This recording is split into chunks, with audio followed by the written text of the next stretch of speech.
Close your eyes, if they are not already closed. Let the weight of the day settle into your shoulders. Let it move down through your arms and into your hands, and let your hands rest, open and heavy wherever they have fallen. Breathe slowly. There is nowhere you need to be. There is nothing you need to remember.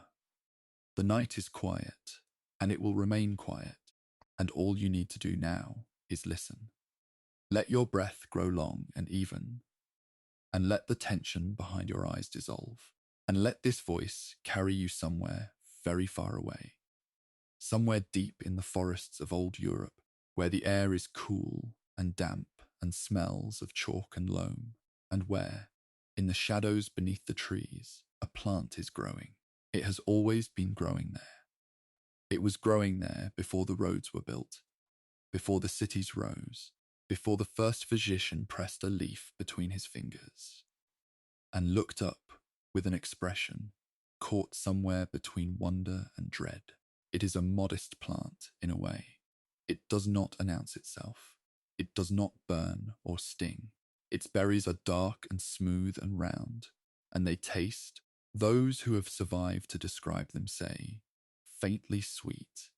like something you might reach for again. Its flowers hang like small purple bells in the green shade, swaying almost imperceptibly in a breeze you can barely feel. It is beautiful in the way that certain quiet things are beautiful, and it has been given a beautiful name. Belladonna, the beautiful lady. If this voice helps you rest tonight, consider subscribing to Plague Lullaby, but only if you are still awake to hear this. If you're already drifting, then let us continue together, moving slowly and without urgency through one of the longest, strangest, and most quietly extraordinary stories that the natural world has ever offered to human history. The plant that would come to be called Belladonna belongs to a vast and ancient family of flowering plants known as the Solanaceae, the nightshades, a family so sprawling and so various that it encompasses, on one end, the humble potato and the common tomato, and on the other end, one of the most toxic organisms in the recorded botanical world. Atropa belladonna, to give it the name that Carl Linnaeus would eventually assign it in his Species, Plantarum of 1753, is a perennial herbaceous plant, native to the temperate forests and disturbed soils of Europe and Western Asia, growing naturally from England in the west to the Iranian province of Gilan in the east. Preferring chalky soils, preferring shade, preferring the edges of things, the margins of fields, and the fringes of woodland, the places where human settlement gives way to something older. It can grow to a height of nearly 2 meters in the right conditions. Its broad leaves softly downy to the touch, its stems branching generously outward, creating a kind of canopy, beneath which the soil remains damp and dark. The berries, when ripe, are a deep and glossy black, approximately the size of a small cherry, borne singly on slender stalks, each one cupped in a star-shaped calyx that holds it like an offering. There is something about them that draws the eye, something almost deliberately alluring, as though the plant itself understood the nature of invitation. It is worth pausing here, very early in our story, to consider what it means for a plant to be poisonous, because the word itself carries a certain drama that the history of belladonna consistently resists. The chemicals within the leaves and roots and berries of Atropa belladonna are not produced with any intention toward harm, at least not toward human beings, who were not yet part of the natural world when these compounds first evolved. The plant produces tropane alkaloids, primarily atropine, scopolamine, and hyoscyamine, as a form of defense, a way of discouraging the animals and insects that might otherwise consume it, a chemical language saying, quietly but firmly, do not eat this, do not come here, turn away. All parts of the plant contain these alkaloids in varying concentrations. with the root typically holding the highest proportion, followed by the leaves, the stalks, the flowers, and the berries themselves. Even the nectar, gathered by bees, carries traces of these compounds into the honey. The alkaloids work in the human body by blocking a class of receptors in the nervous system, the muscarinic acetylcholine receptors. And in doing so, they interfere with the ordinary, invisible, automatic processes that keep a living person alive and comfortable. The regulation of heart rate, the movement of air through the lungs, the dilation of the pupils, the production of saliva, the steady, unremarkable functioning of the parasympathetic nervous system, which is, in a sense, the nervous system of rest. The symptoms of belladonna poisoning, when they appear, arrive slowly, and then all at once, the way that certain changes in weather announce themselves, with gradual shifts in light before the sky finally opens. The pupils dilate first, widening beyond what the ambient light would ordinarily require, giving the affected person a wide and somehow distant look, as though they are watching something very far away that no one else can see.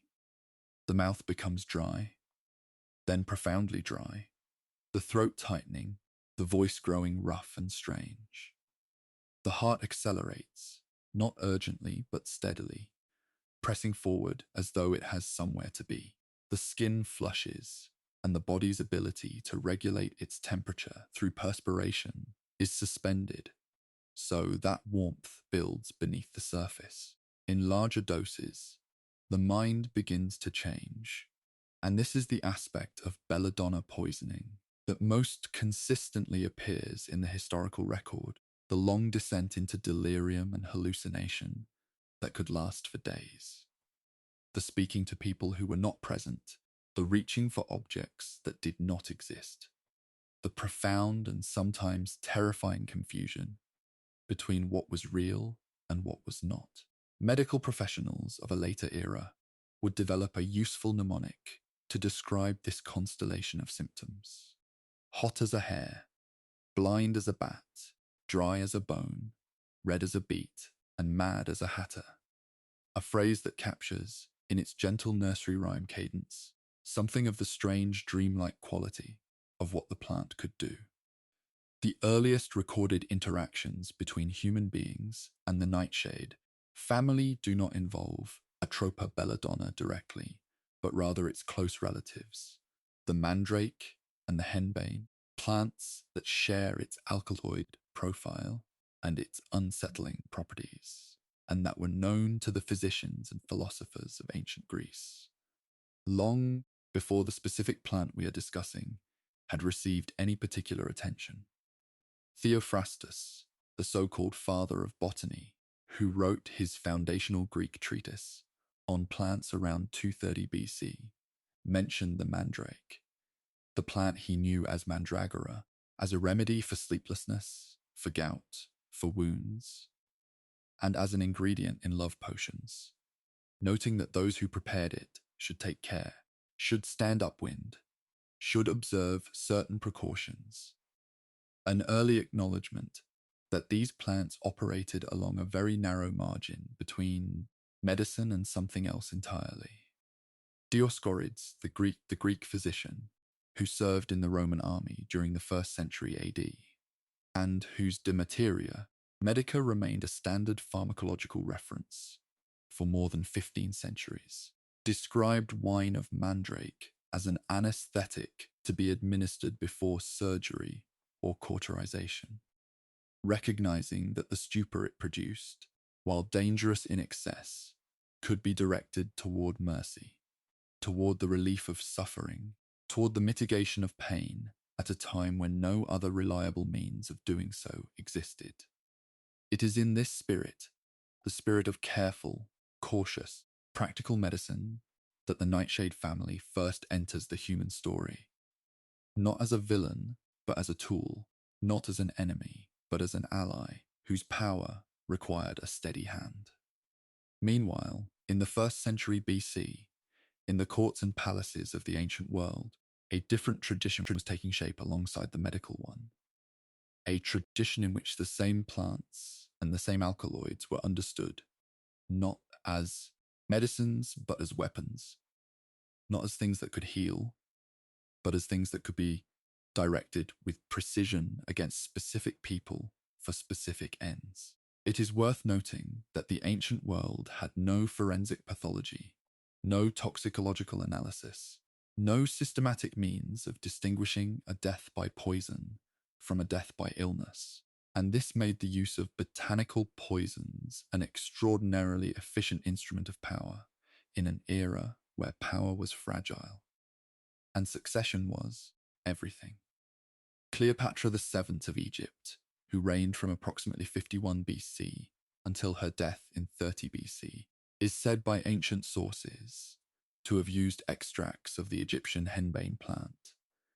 another member of the nightshade family rich in atropine, as eye drops to dilate her pupils, because wide, dark pupils were considered beautiful and seductive in the context of her time. And because Cleopatra, who was by all accounts a woman of exceptional practical intelligence, understood the geometry of persuasion in extraordinary detail. Whether this specific account is entirely accurate or has been embellished in the centuries of retelling, historians are not certain, but the underlying practice, the use of nightshade extracts as a cosmetic for the eyes, is consistent with what we know about the plant's physiological effects, and with what would later be confirmed across the Renaissance and beyond. The Roman Empire, that vast and intricate structure of administration and ambition, provides the most richly documented early chapter in the human history of Belladonna. Not because Rome was uniquely drawn to poison, but because Rome's record keepers were unusually diligent. Because Rome's political culture created conditions in which poison was genuinely useful, and because Rome produced, during the period of the Julio-Claudian emperors in particular, a concentration of figures whose deaths attracted enough attention and enough suspicion that the accounts have survived into the present day. The Julio-Claudian dynasty, which ruled Rome from 27 BC until 68 AD, encompassed the reigns of Augustus, Tiberius, Caligula, Claudius, and Nero, and it is a period that ancient historians, including Tacitus, Suetonius, and Cassius Dio, described with a combination of fascination and barely concealed alarm. A period in which ambition and political intrigue were, in Tacitus's phrasing, the order of the day, and in which the mechanisms by which power transferred from one person to the next were rarely straightforward or entirely transparent. It was into this world of candlelit banquets and quiet whispers and the soft scratch of stylus on wax tablets in the late Roman afternoon, that Belladonna arrived as a political actor, carried in the hands of women whose names are known to us, whose motives have been analyzed across 2,000 years of historical interpretation, and whose methods were quiet enough and effective enough that they remain, even now, a matter of scholarly discussion rather than settled certainty. The name that appears most persistently in accounts of Belladonna's role in the Roman court is Livia Drusilla, born in 58 BC, who became the wife of the Emperor Augustus and remained, through his long reign and beyond it, one of the most consequential figures in the early history of the Roman imperial system. Livia was, by all accounts, a woman of formidable intelligence and extraordinary patience, who navigated the complex currents of Roman court politics with a consistency and a durability that few of her contemporaries could match. She bore Augustus no children of her own, though she brought two sons, Tiberius and Drusus, from a previous marriage,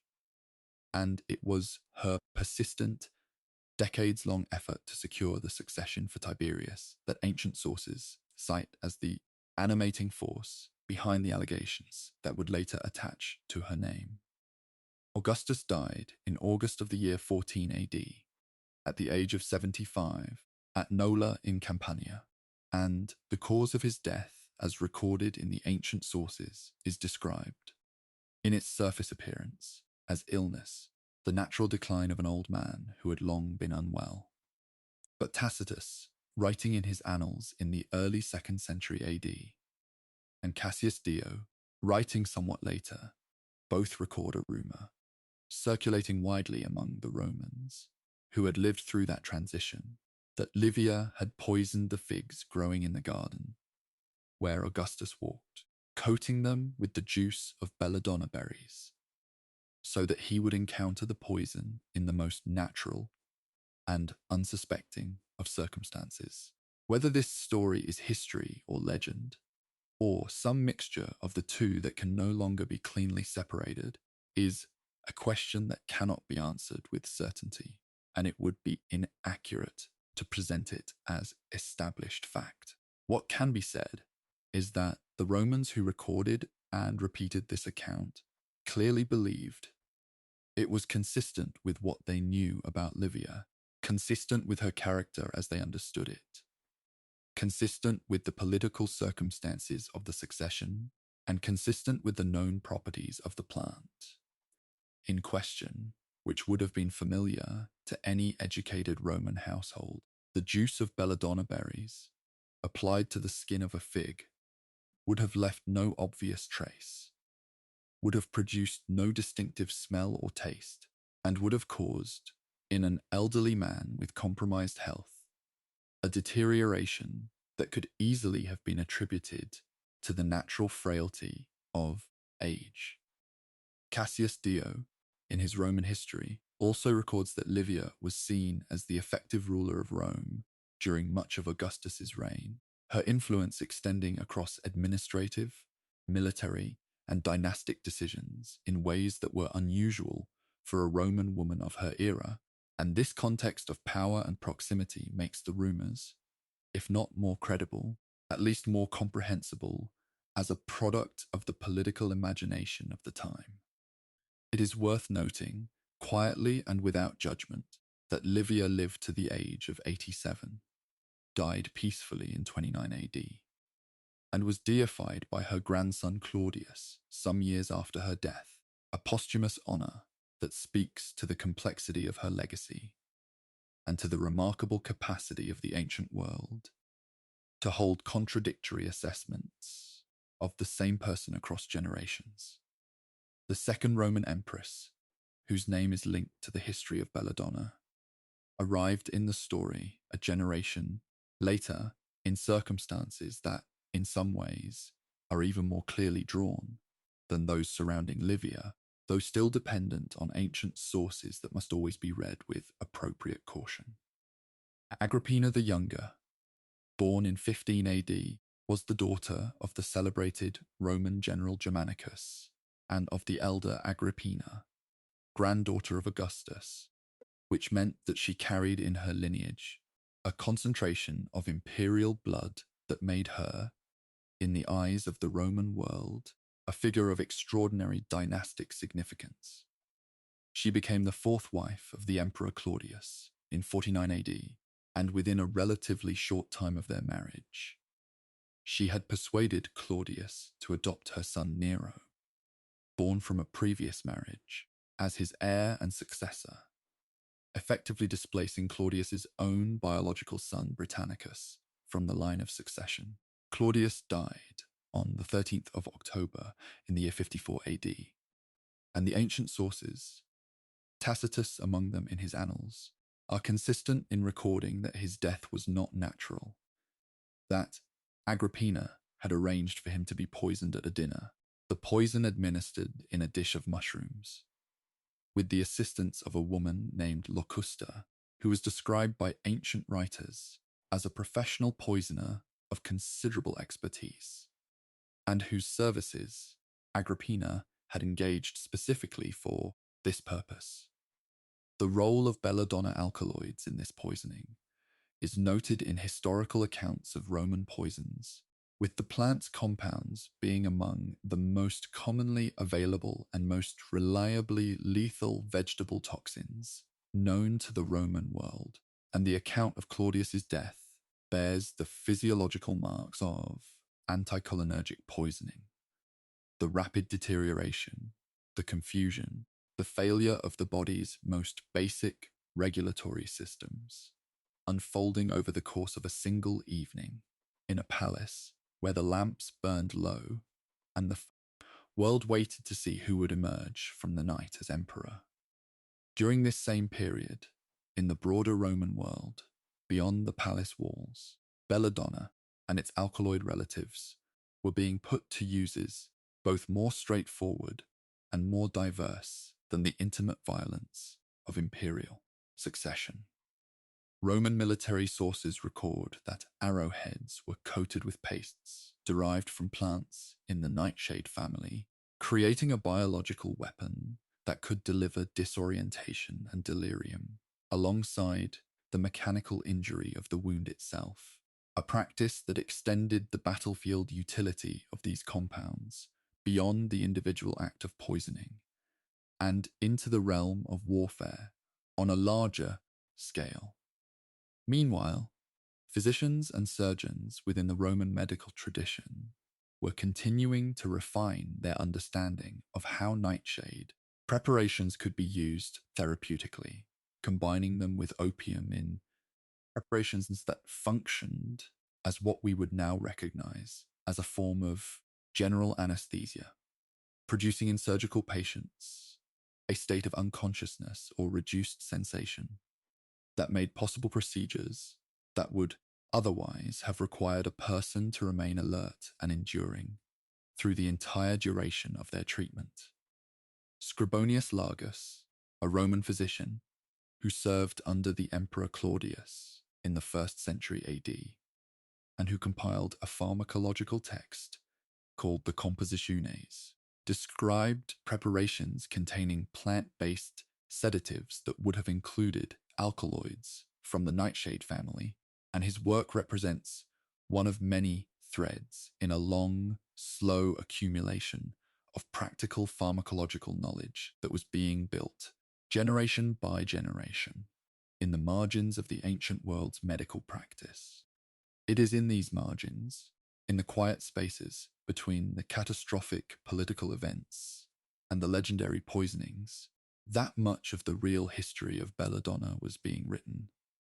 In the notes of physicians working in military camps, in the preparations of apothecaries serving ordinary households, in the careful observations of botanists, watching how a plant that could kill could also, in the right measure, heal. The Roman world was not alone in its complex relationship with the nightshade family. And as the empire extended its reach across Europe and Western Asia during the 1st centuries AD, the knowledge of Belladonna's properties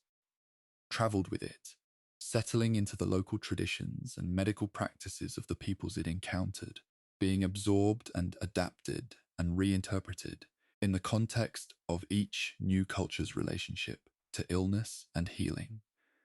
and the boundaries between the natural and the supernatural. In Britain, in Gaul, in the Germanic territories, indigenous populations had long been familiar with the dark berries of the plant that grew along their forest margins, and local healers and herbalists had developed their own traditions of use and avoidance, that in some cases predated Roman contact by centuries. The spread of Roman medical knowledge formalized and systematized some of this understanding, providing a written framework within which observations could be recorded and transmitted. But it also, inevitably, imposed a particular cultural interpretation on plants that had existed within very different interpretive contexts before the legions arrived. By the time the Roman Empire began its long process of contraction and dissolution, in the 3rd and 4th centuries AD, the knowledge of Belladonna was distributed across a vast geographic and cultural landscape, carried in books and in memory, in the practices of physicians and the traditions of folk healers, in the whispered advice passed from mother to daughter about what grew along the path to the river and what it could do and what it was for and what it was not. The period following the decline of the Western Roman Empire, the long centuries that European historians have traditionally called the medieval era, represents, for the history of Belladonna, a time of simultaneous continuity and transformation, a period during which the plant's practical uses persisted in the hands of healers, and apothecaries, even as its cultural and symbolic meaning, underwent a profound and sometimes troubling change. The transmission of classical medical knowledge through the Islamic world, where scholars at centers of learning in Baghdad, in Cordoba, and in Samarkand were translating and extending the works of Dioscorides, Galen, and their contemporaries, ensured that the pharmacological understanding of nightshade alkaloids was not lost during the disruptions of the post-Roman centuries in Europe, and by the time this knowledge began flowing back into European scholarship, through translations made in Toledo and Salerno in the 11th and 12th centuries, there was a reasonably solid body of understanding about what the plant could do, what doses were meaningful, and what precautions were necessary. In the great monastic gardens of early medieval Europe, where monks and nuns cultivated medicinal plants, according to the traditions of Christian healing, plants from the nightshade family were grown for their therapeutic properties, their use embedded in a practice of care and observation that was methodical, if not yet systematic in any modern scientific sense. Hildegard of Bingen, the 12th century abbess, composer, mystic, and healer, who worked at the monastery of Rupertsberg near Bingen, in what is now Germany, and whose extraordinary output of medical and theological writing was composed between approximately 1150 and 1180, mentioned deadly nightshade in her Physica, one of the earliest written medical texts by a woman, noting its dangerous properties and advising great caution in any application, a caution that was entirely consistent with the plant's actual pharmacology, and that reflects the careful empiricism that characterized the best medical thinking of her era. And yet, during this same medieval period, another tradition was also developing around Belladonna, one that had less to do with medicine and more to do with the broader European imagination's relationship to darkness, to the supernatural, and to the particular anxiety that surrounded women who possessed knowledge of the natural world and its hidden properties. By the high medieval period, Belladonna had become firmly associated in popular and ecclesiastical imagination with witchcraft, with the preparation of the so-called flying ointments that were attributed to women accused of trafficking with supernatural forces, and with a class of experiences, the hallucinations and delirium induced by the plant's alkaloids, that the medieval mind interpreted through the lens of the demonic rather than the botanical. The flying ointments described in the records of ecclesiastical investigators and later in the documents of the witch trial era were preparations in which belladonna was combined with other plants from the nightshade family, including henbane and mandrake, and sometimes with additional substances such as opium poppy, producing through either absorption through the skin or direct consumption a state of altered consciousness that the people who experienced it described, in the terms available to them, as flight, as transportation to gatherings, as encounters with figures of darkness, as experiences that transgressed the ordinary boundaries of time and place. Modern pharmacological analysis of the compounds involved suggests a physiological explanation for these experiences. The combination of tropane alkaloids from belladonna and scopolamine from related plants with the opiate compounds of the poppy produces what researchers have described as a hypnagogic state, a condition on the threshold between waking and dreaming, in which vivid and subjectively compelling experiences can occur that are remembered afterward with the clarity of actual events. It is a deeply human story, the story of how the same plant compounds that Dioscorides for surgical sleep became, in a different century and a different cultural climate, evidence of a pact with the devil, and it is a story that would have consequences for many women across many generations. Consequences that were rarely gentle and rarely just. The scholar Carlo Ginzburg, in his careful historical work on the Benandanti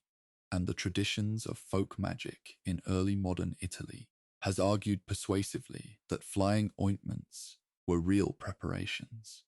not confabulations invented under torture, and that the experiences they produced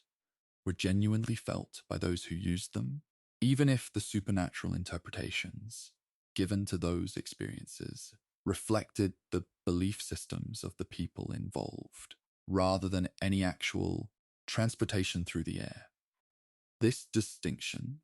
between the experience and its interpretation is one that the history of Belladonna teaches with particular clarity, because the plant's effects on the human nervous system are genuinely powerful, genuinely hallucinatory in the clinical sense, genuinely capable of producing experiences that feel more real than ordinary waking life, and yet are entirely explicable by the biochemistry of a compound that was simply doing what it evolved to do, blocking a class of nerve receptors in a brain that then tried, in the only language available to it, to make sense of what was happening. The women accused of witchcraft in European courts between the 13th and the 17th centuries, those among them who had actual knowledge of these plants, were very often herbalists and healers, women who occupied the same social role as the physicians and apothecaries, from whom they were distinguished primarily by their lack of formal education and their lack of institutional protection, and whose knowledge of the natural world was, in many cases, as extensive and as practically useful as anything being taught in the universities of their day. That this knowledge became, in certain historical moments, a source of danger rather than respect is one of the darker threads in the long tapestry of Belladonna's history, and it deserves to be held quietly in mind as we continue. Meanwhile, in the great cities of Italy, during the 14th and 15th centuries, as the intellectual and artistic movement we call the Renaissance was beginning to reshape European culture in ways that would eventually transform almost everything, including medicine, science, and the understanding of the natural world, Belladonna was undergoing a transformation of its own, one that had nothing to do with witchcraft or poison, and everything to do with the aesthetics of beauty and the particular fascination that the Italian Renaissance had with the human face and the human eye. The practice of using diluted extracts of belladonna berries as eye drops to produce the pupil dilation that was considered beautiful and seductive by the standards of the time was widespread among Italian noblewomen by at least the 15th century, and it is from this practice that the plant received the name by which it is most commonly known today. Belladonna, in Italian, means beautiful woman, and it was the women of Renaissance, Venice and Florence and Rome, bending over the small mirrors in their dressing chambers, in the warm afternoon light, carefully introducing a drop or two of the clear liquid into each eye, who gave this plant its most enduring identity. The ophthalmological effect of atropine, the plant's primary alkaloid, on the pupil is well understood. It blocks the muscarinic receptors in the muscles that control pupil constriction, causing the pupils to dilate and remain dilated for hours, creating a large, dark, luminous appearance to the eye that painters of the period depicted with particular care, and that contemporaries described in their correspondence and diaries as an enhancement of feminine attractiveness that was considered well worth the associated discomfort of blurred, near vision, and heightened sensitivity to light. The Italian herbalist and physician Pietro Andrea Mattioli, who published his renowned commentary on Dioscorides in 1544, and whose work went through numerous editions and translations across the 16th century, making it one of the most widely read botanical texts of the Renaissance period, described the use of belladonna as a cosmetic eye drop and noted with the measured concern of a physician who understood the plant's broader toxicity that the practice, while producing the desired aesthetic effect, carried with it certain risks that he thought women should consider carefully before proceeding. Mattioli's commentary, which was based on his own extensive observations of plants and their effects, as well as on his synthesis of classical sources, represents an important moment in the history of belladonna because it marks a shift toward the kind of careful, empirical, individually sourced botanical knowledge that would eventually become the foundation of modern pharmacology. In the same period, the German physician and botanist Leonhard Fuchs, whose De Historia Stirpium of 1542 was one of the most beautifully illustrated and scientifically rigorous botanical works of the 16th century, described Atropa belladonna in detail and provided accounts of its properties and uses that were substantially accurate by modern standards, representing a tradition of careful botanical observation that was beginning, slowly and imperfectly, to separate the accumulated practical knowledge of the plant from the mythological and supernatural interpretive frameworks that had for so long surrounded it. It was the work of these 16th century botanists and physicians, patient and systematic and frequently wrong in interesting ways, that laid the groundwork for everything that would follow. For the isolation of atropine in the 19th century, for the development of modern anticholinergic pharmacology, for the eventual synthesis of compounds that are, in the 21st century, used to save lives in emergency rooms and operating theatres around the world, all of it rooted in the careful attention that these early scientists paid to a plant growing quietly in the shade, at the edge of a European forest, its dark berries gleaming, its bell-shaped flowers swaying in a breeze that carried no sound at all. The 16th century, that long and gradually brightening century of printing presses and anatomical theatres, and the slow democratization of knowledge, gave belladonna something it had never quite had before, which was a name that would stick, a Latin binomial that would anchor it in the emerging scientific order of the world, and allow physicians and botanists across Europe to discuss the same plant with a shared vocabulary, rather than the bewildering proliferation of local names that had made botanical communications so imprecise for so long. The name Atropa belladonna, which Carl Linnaeus would formalize in his Species Plantarum in 1753, draws its first component from one of the three fates of ancient Greek mythology, the Moirai, those three sisters who were said to control the thread of every human life, spinning it out and measuring it, and when the time came, cutting it short.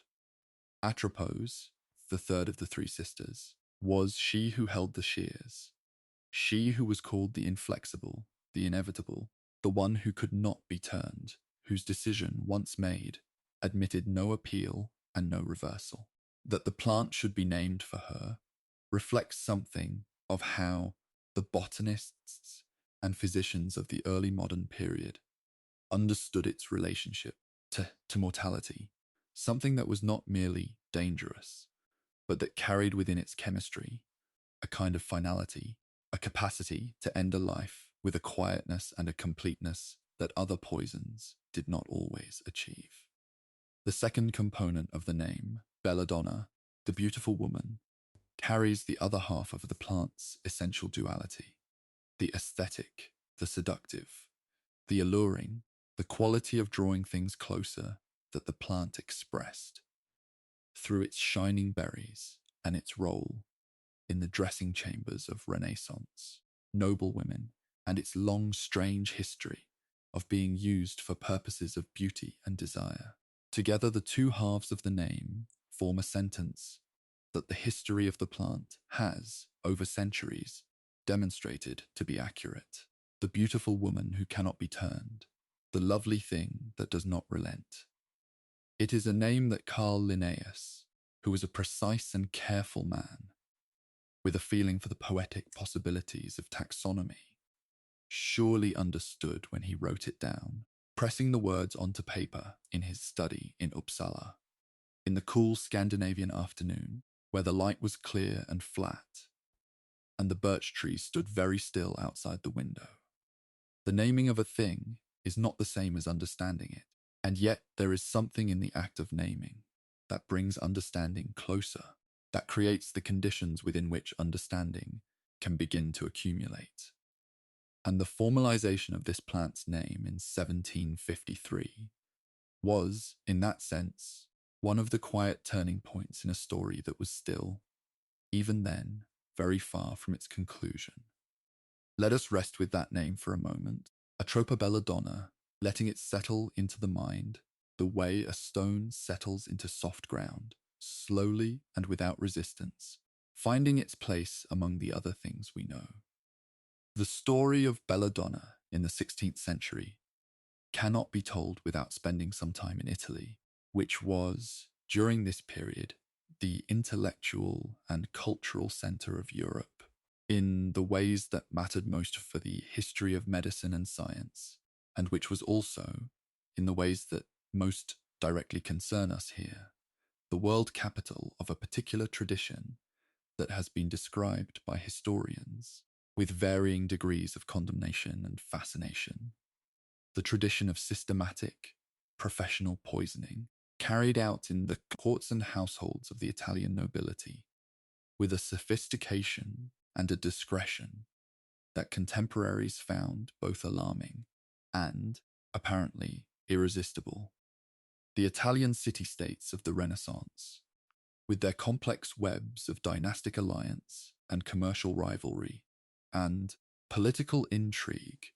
created conditions in which the removal of inconvenient individuals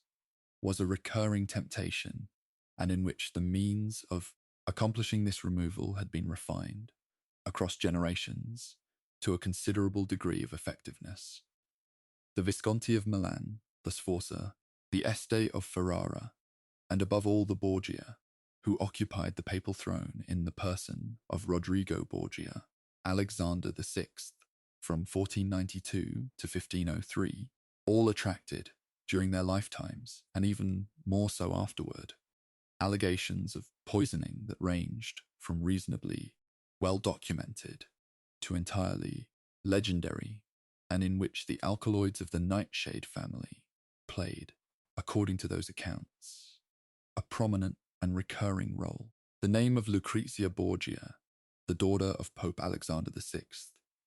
has carried for 5 centuries the reputation of a poisoner of extraordinary skill and cold intention,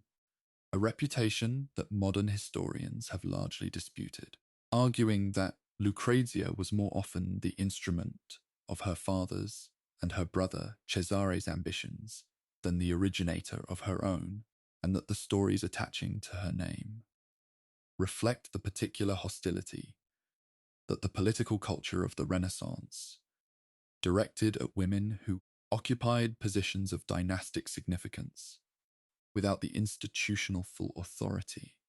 that would have made their power legible and legitimate. What is less disputed is that the Borgia household was a place where poison including preparations derived from plants in the nightshade family, was a known and available tool, and that the deaths of several people who had been in proximity to Alexander VI and his children were attributed by contemporaries to this cause, whether or not that attribution was accurate in every particular case. The philosopher and courtier Francesco Guicciardini, whose history of Italy was composed in the 1530s and remains a primary source for the political history of the period, wrote about the atmosphere of the late 15th century Italian courts with a weary exhaustion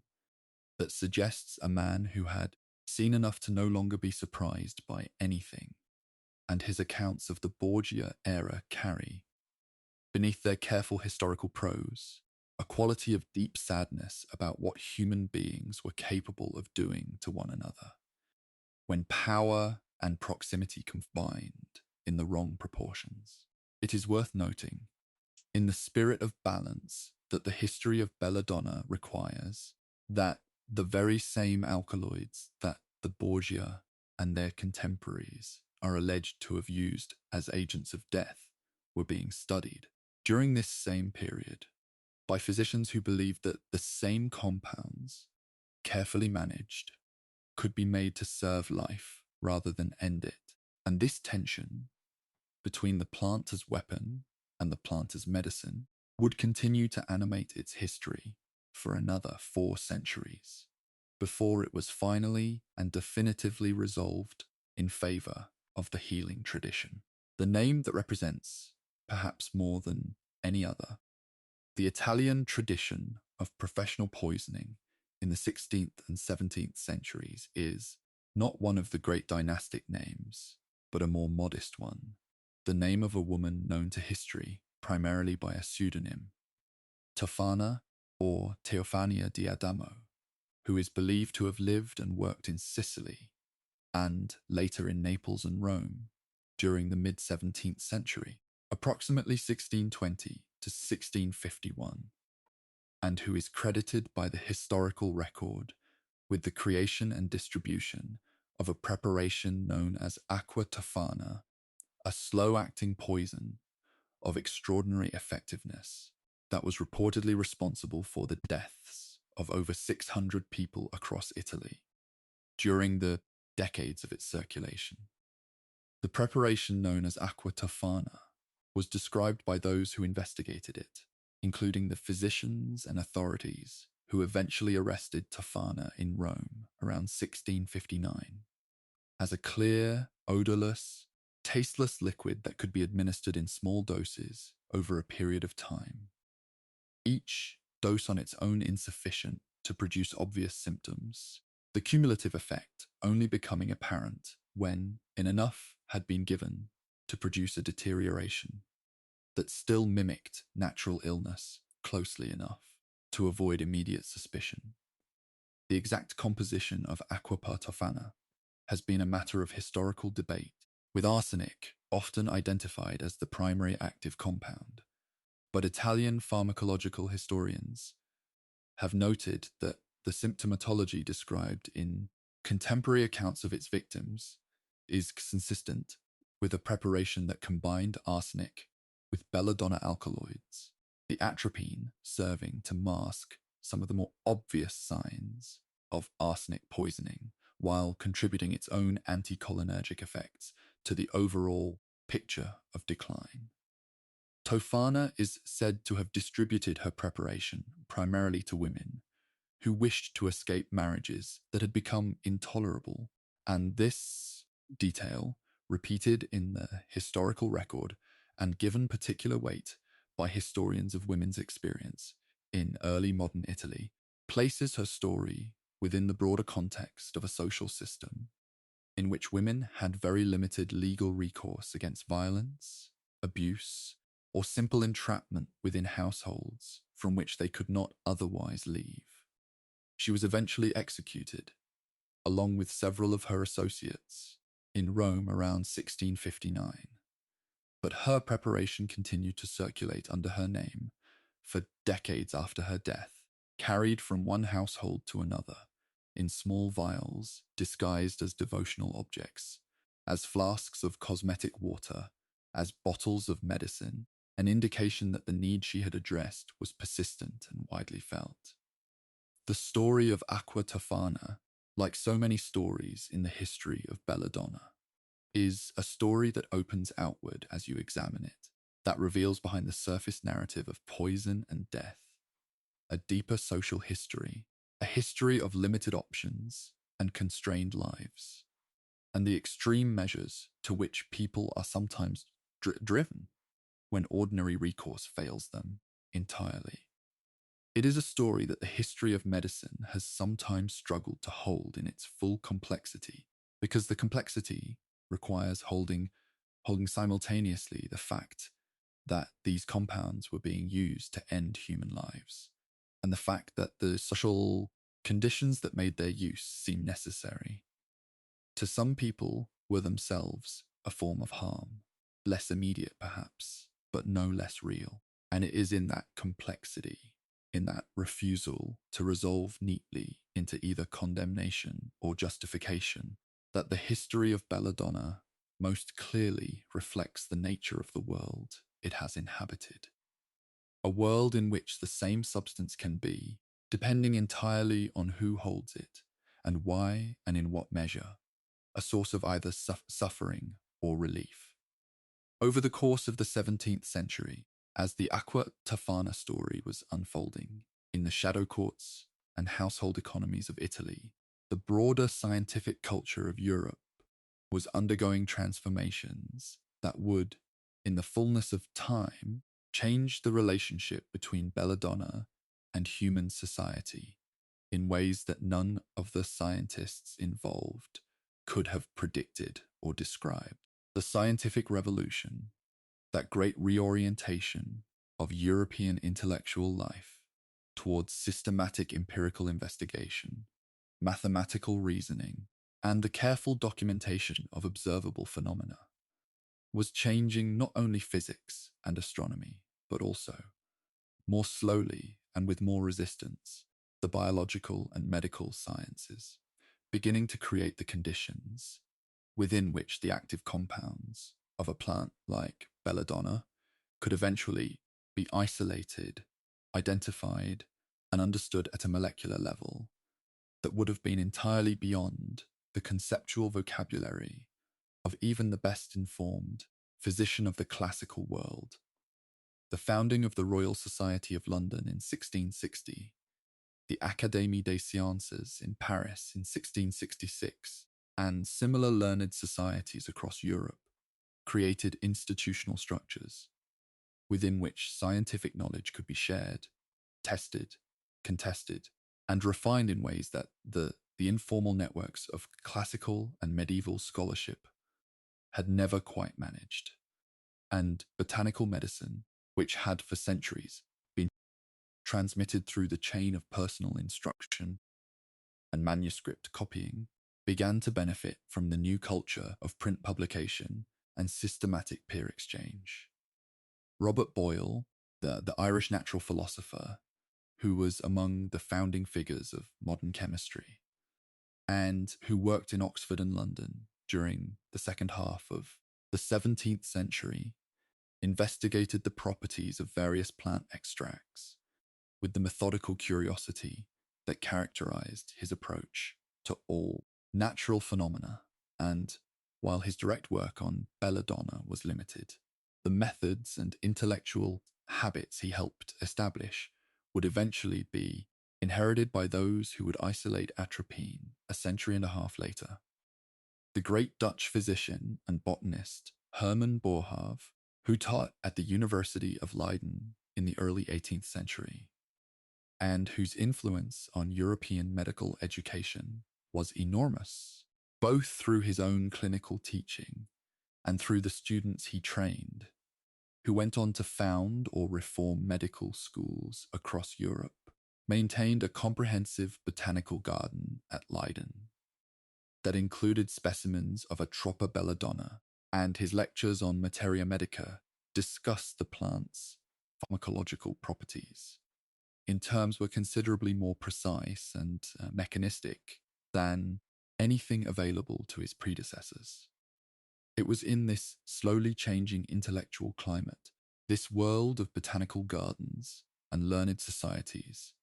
and systematic empirical investigation, that the final chapters of the pre-scientific history of Belladonna were being written, even as the plant itself continued to grow in the shade of European forests, entirely indifferent to the human drama being conducted in its name, its blackberries ripening each autumn with the same patient regularity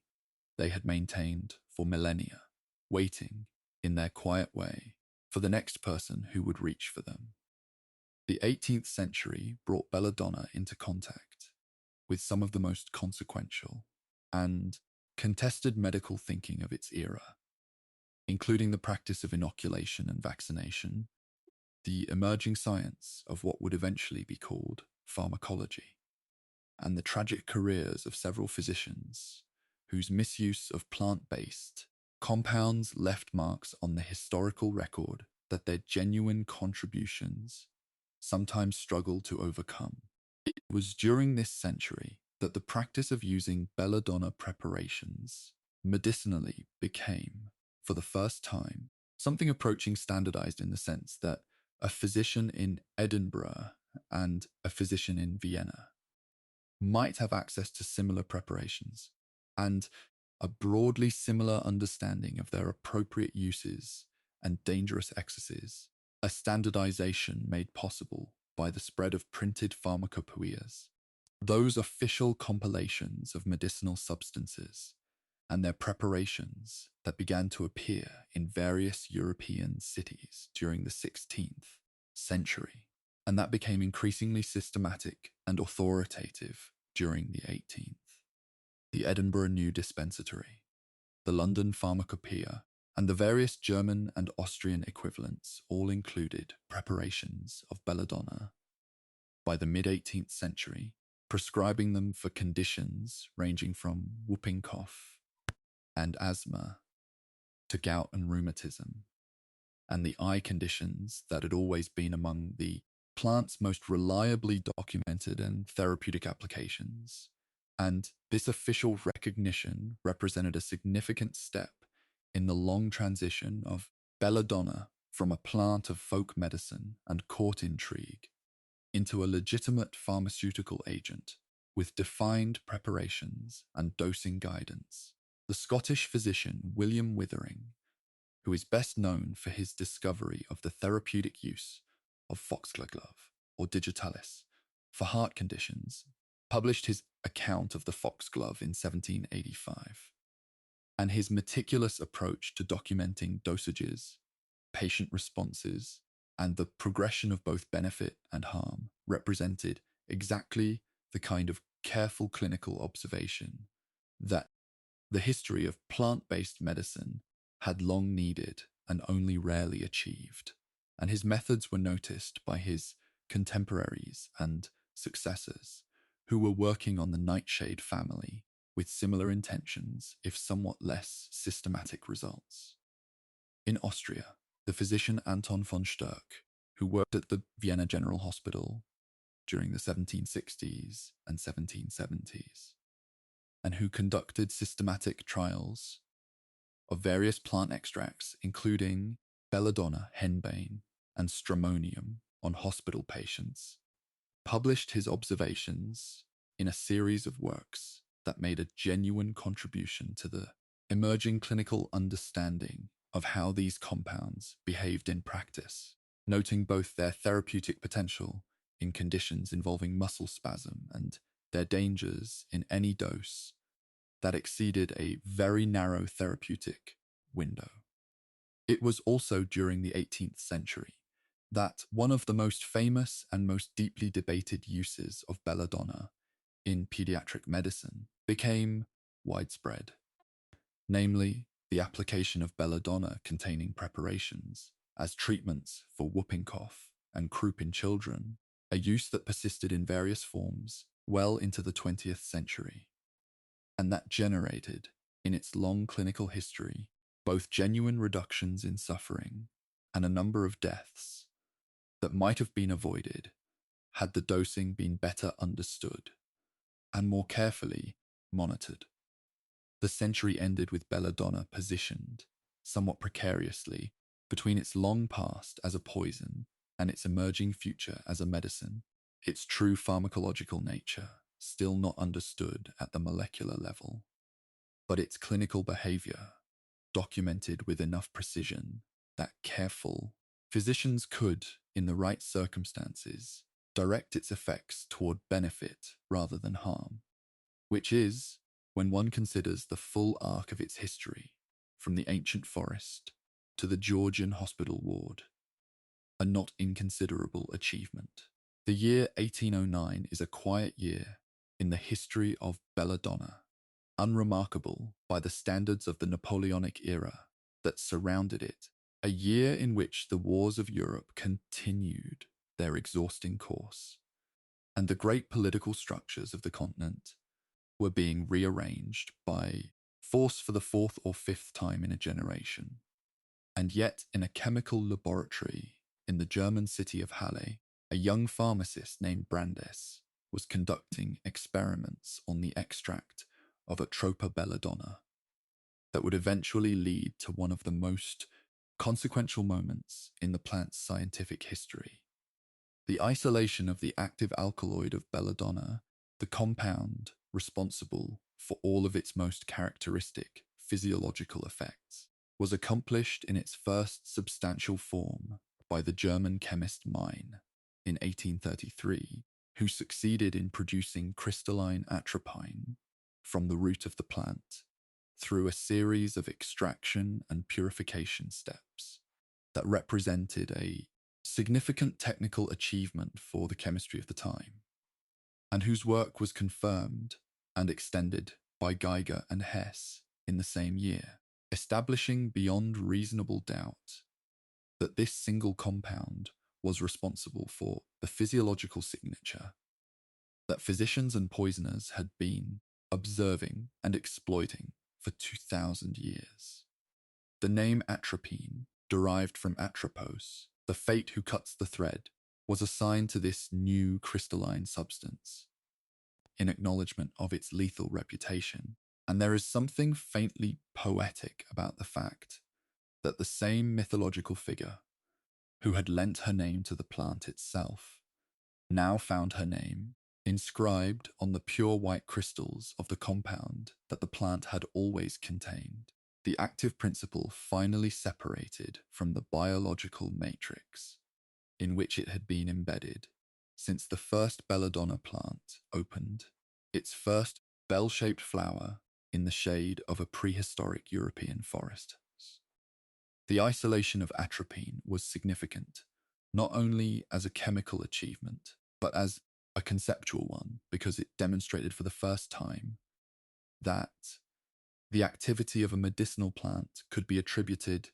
to a specific isolable compound, a principle that would become the foundation of the entire pharmaceutical industry in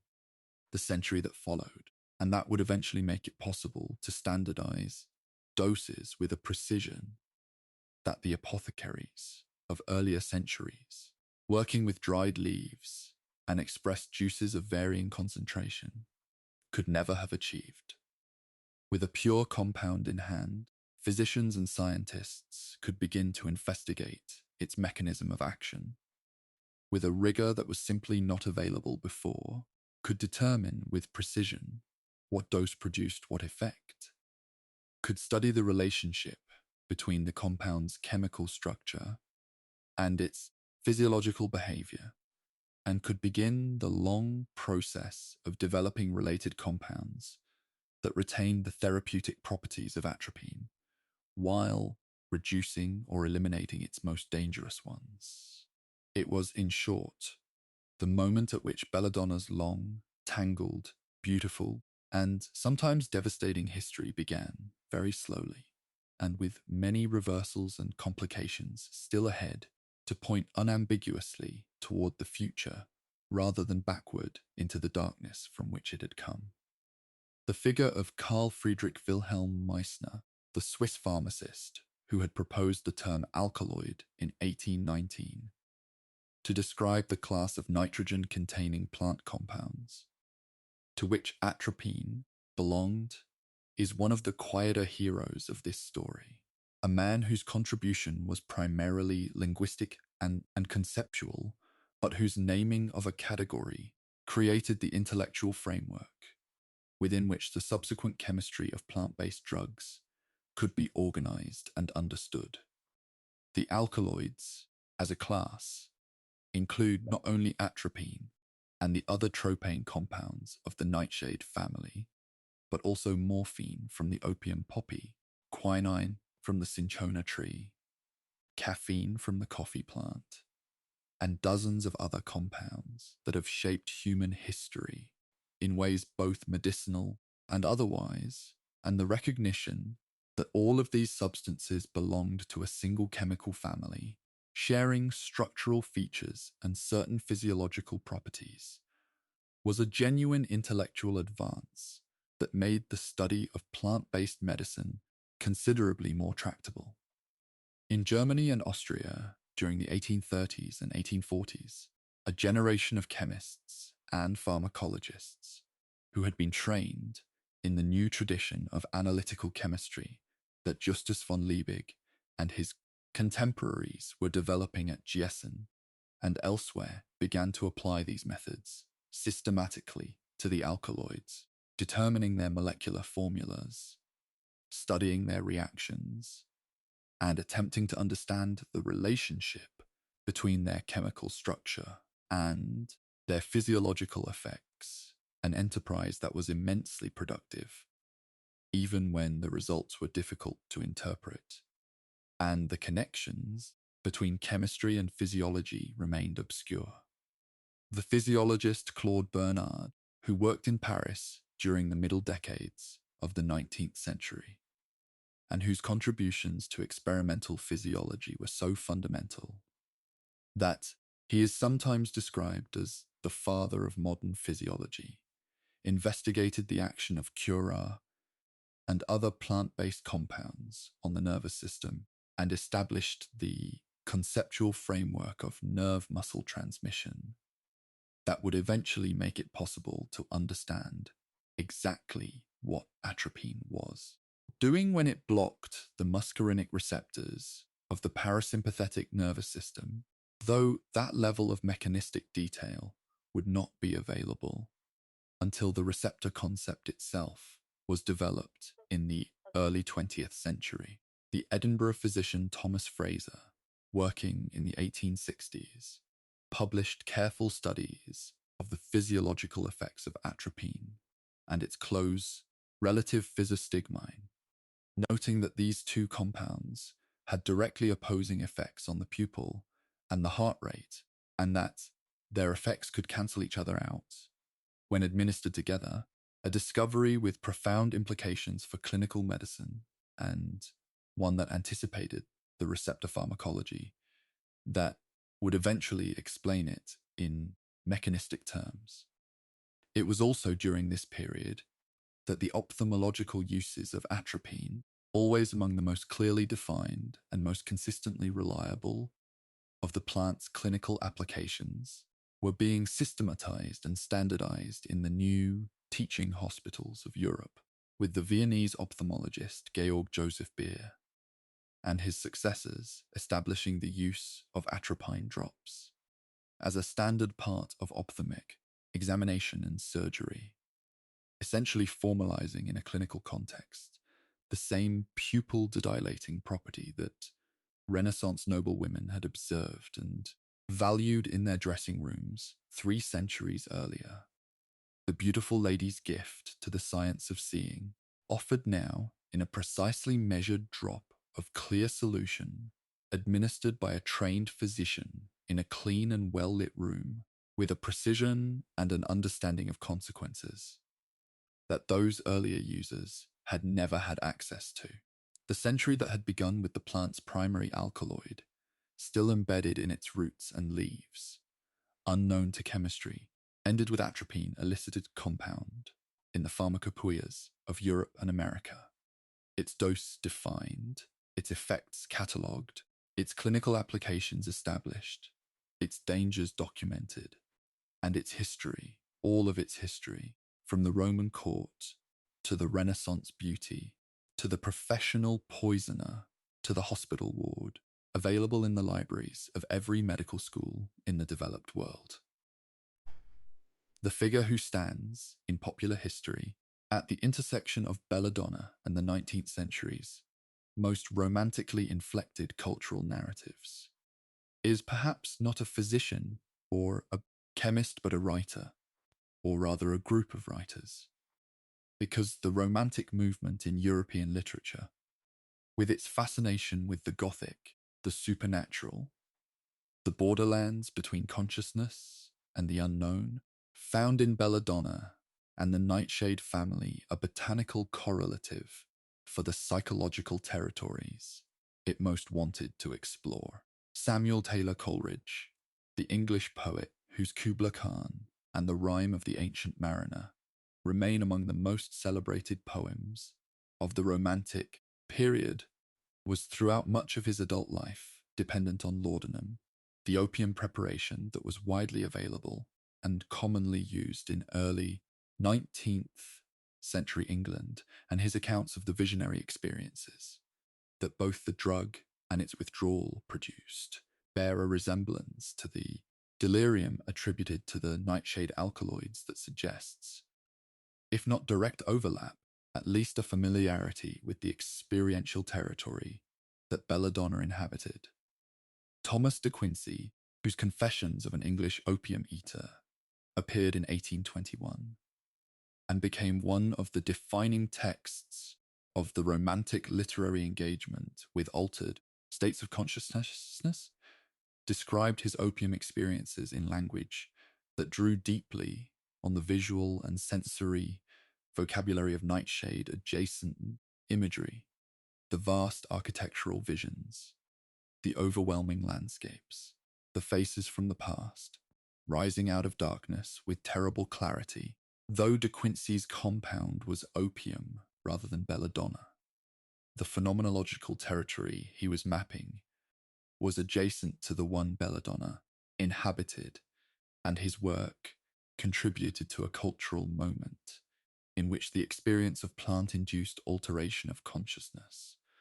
was being taken seriously for the first time as a subject worthy of literary attention and philosophical reflection.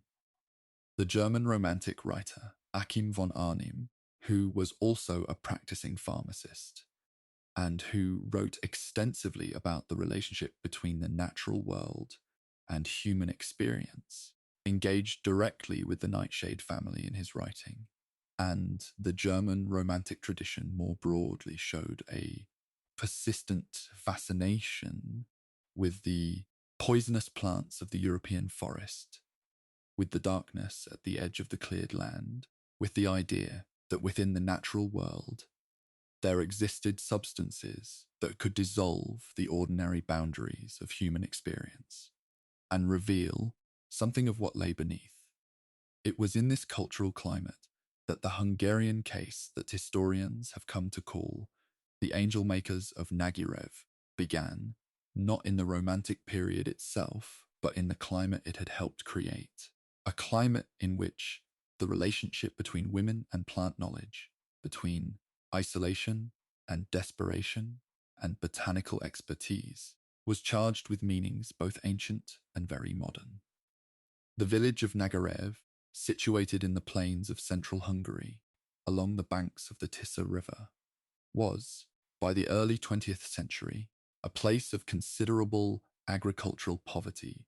and considerable social isolation, a community of farming families, whose lives were shaped by the rhythms of the harvest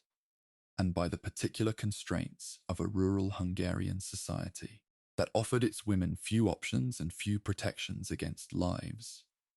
that had, for various reasons, become intolerable. The story that unfolded in Nagirev between approximately 1914 and 1929, and That came to the attention of Hungarian authorities in 1929 when a letter of denunciation prompted an investigation that led to exhumations, toxicological analysis, and eventually trials, is a story that has been discussed extensively by historians and criminologists, and that is sometimes cited in the context of Belladonna's history, though the primary poison used in the Nagirev cases was arsenic, derived from flypaper strips, rather than belladonna alkaloids directly. The woman at the center of the Nagirev case was a midwife and healer named Julia Fazekas, also known as Auntie Susie, who had served the village of Nagirev and surrounding communities for decades, and whose knowledge of plants and remedies was extensive and deeply trusted within the community she served. Fazekas is believed to have begun supplying women in Nagirev with arsenic-laced preparations during, or shortly after the First World War, a period during which many Hungarian men were away at the front, and then returning damaged and changed, and the women of the village found themselves in circumstances for which their society offered no legal remedy,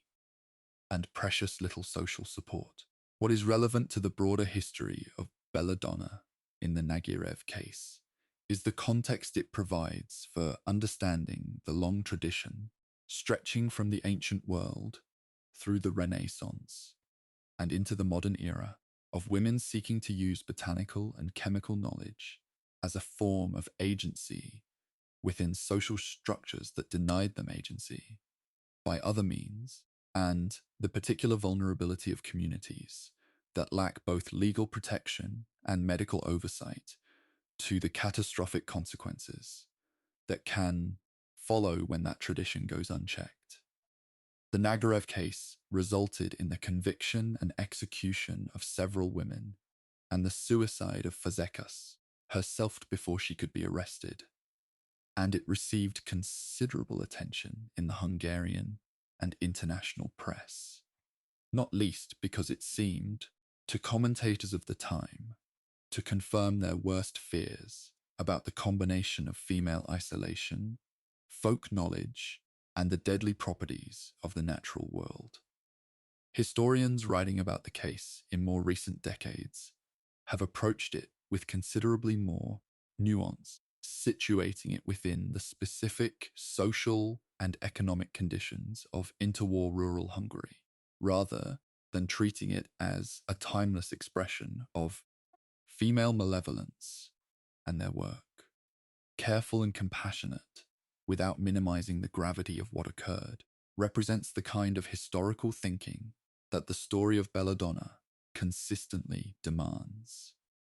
An attention to context, to conditions, to the structures within which individual actions are taken, and a reluctance to reduce complex human tragedies to the simple narrative of evil and its instruments. The story of how Belladonna completed its transformation from the most feared of poisons into one of the most valuable agents in the modern pharmacopoeia is a story that unfolds across the late 19th and the 20th centuries in laboratory hospitals and on battlefields, through a series of discoveries and developments that would have been entirely incomprehensible to Livia Drusilla or to the Italian noblewomen who bent over their mirrors in the warm afternoon light, but that are, in retrospect, the logical and even inevitable continuation of everything that came before. The German ophthalmologist Karl Koller, who in 1884 demonstrated the local anesthetic properties of cocaine in ophthalmic surgery, was working in the same Viennese hospital tradition that had long employed atropine as an eye preparation, and the cross-fertilization between these two traditions, the nightshade alkaloids and the coca alkaloids, both being studied by the same generation of pharmacologists in the same European institutions, accelerated the development of the synthetic local anesthetics that would eventually replace both natural compounds in most surgical applications, while leaving atropine itself to continue its own specific clinical role. The synthesis of atropine, accomplished for the first time by Richard Willstetter in 1901, a German chemist who would go on to win the Nobel Prize in Chemistry in 1915 for his work on plant pigments, represented another milestone in the long journey from the forest to the pharmacy, confirming the molecular structure of the compound and making it possible, in principle, to produce it without reference to the plant at all, though in practice the natural extraction from Belladonna root remained cheaper and more efficient for most of the 20th century. The mechanism by which atropine produces its effects, the blocking of muscarinic acetylcholine receptors in the parasympathetic nervous system, was elucidated during the first half of the 20th century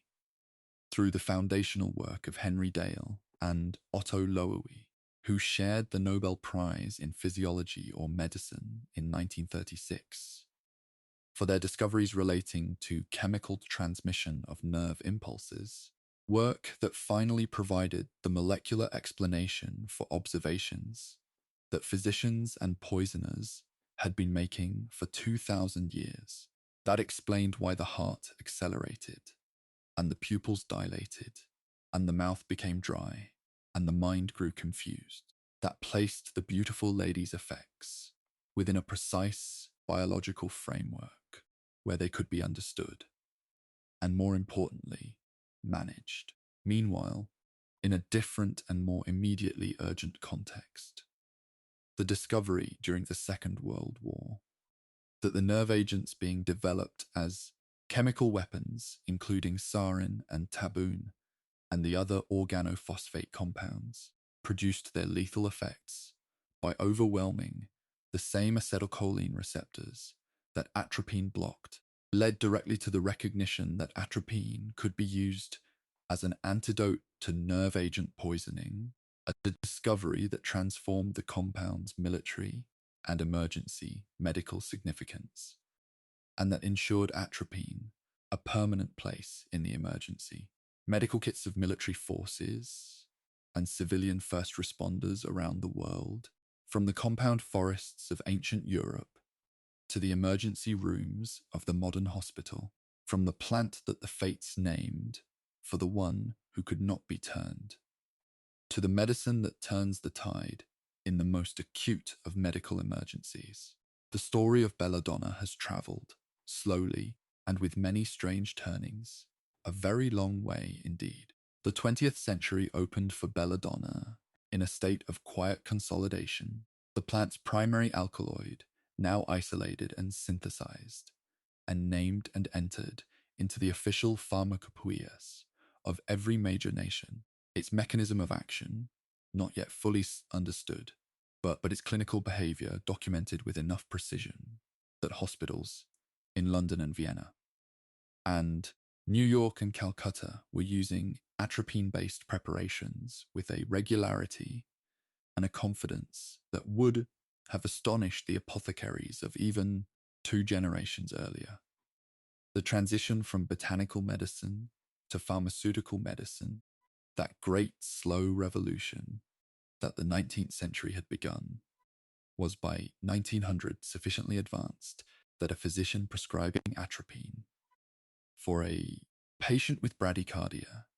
the slowing of the heart that atropine reliably corrects by blocking vagal tone, was working within a framework of clinical understanding that bore only the most distant family resemblance to the framework within which a Roman physician had prescribed wine of mandrake for surgical sleep 2,000 years before, and yet the compound in the preparation was essentially the same, produced by the same biochemical pathways, in the same genus of plant, performing the same fundamental action on the same class of nerve receptors. A continuity of chemistry across 2 millennia, that is, when one pauses to consider it, rather remarkable. The new century also brought Belladonna into contact with the emerging science of psychiatry in ways that were sometimes genuinely useful and sometimes deeply regrettable, because the delirium produced by anticholinergic compounds had been observed by the more adventurous physicians of the late 19th century to produce effects that seemed, in certain cases, to offer windows into pathological states of mind. And there were those in the early psychiatric movement who believed that controlled administration of belladonna alkaloids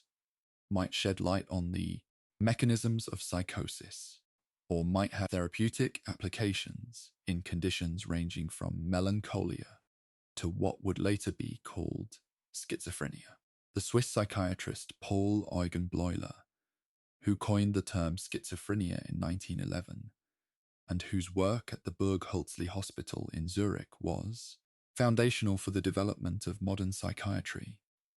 was not himself a proponent of belladonna-based treatments, but he worked in an intellectual environment where the boundaries between neurology, pharmacology, and psychiatry were fluid and contested, and where the search for chemical agents that could modify disordered states of mind was urgent and largely unsystematic, producing a great deal of trial and a great deal of error and occasional genuine insight. The more clearly documented psychiatric use of atropine in the 20th century involved its administration as part of the modified narcosis. Treatments that were briefly fashionable in European psychiatric institutions during the 1920s and 1930s, treatments that combined various sedative compounds, including belladonna alkaloids, with prolonged sleep induction in a therapeutic approach that was largely abandoned by mid-century, when it became clear that the theoretical rationale for such treatments was poorly founded, and the risks, including the anticholinergic toxicity that atropine always carried at higher doses, outweighed the benefits that could be reliably demonstrated. It is worth noting, with the gentle detachment that the history of medicine requires when it examines its own past, that the history of belladonna in psychiatry is largely a history of well-intentioned experimentation conducted without adequate theoretical framework or systematic outcome measurement, and that the compound's most enduring contributions to mental health care came not through these more dramatic interventions, but through the quieter and more precise application of its autonomic effects in conditions where those effects were reliably useful, which is a pattern that repeats itself across the entire history of this plant. The value lying not in the grandest applications, but in the careful, precise, limited ones. The First World War, that vast and devastating convulsion of European civilizations that ran from 1914 to 1918, and that changed almost everything it touched, brought belladonna alkaloids into the military medical context in a way that would prove to be the beginning of the compound's most consequential 20th century role, even though the full significance of what was being learned would not become apparent for another 2 decades. The medical officers of the European armies, encountered in the trenches of France and Belgium, and the Eastern Front, a constellation of medical challenges that were, in some respects, entirely novel, among them the effects of chlorine and phosgene gas, which the German military introduced as weapons beginning in 1915, and which produced their lethal effects through a combination of direct respiratory tissue damage and a cascade of physiological responses that overwhelmed the body's capacity to maintain adequate oxygenation. The use of atropine in the management of nerve gas exposure was not systematically developed during the First World War itself, partly because the organophosphate nerve agents that would make atropine's antidotal role most dramatically apparent had not yet been synthesized, and partly because the medical understanding of cholinergic toxicity was not yet sufficiently advanced to make the connection between the compound's mechanism of action and its potential as an antidote. It was in the chemical laboratories of Germany